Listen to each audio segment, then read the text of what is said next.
કે જનક જેવો જેમના પિતા, દશરથ જેવા જેમના સસરા અને રામ જેવા જેના પતિ, ઈ સતી સીતા એમ કે પ્રભુ મારે પાણી પીવું છે, ક્યાંક પાણી હોય તો આપો. અને ભગવાન રામ એમ કે દેવી થોડાક આગળ ચાલો ને, એકાદું ગામડું આવે, કોઈ કસ્બો આવે, અને એ કસ્બાની કથા સાંભળી અને પ્રણ લ્યો બહેનો.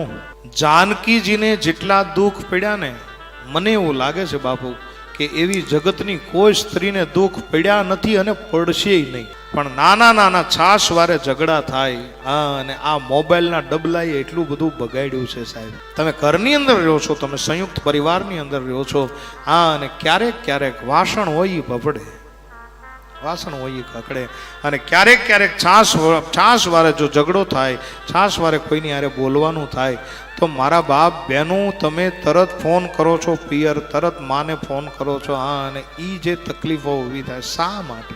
થોડું ઘણું બેનને દુઃખ પડે, અને કેરોસીનના ડબલા ખાલી થઈ જાય, મને એવું લાગે કે આ કેરોસીનના ભાવ એટલે જ વધ્યા છે.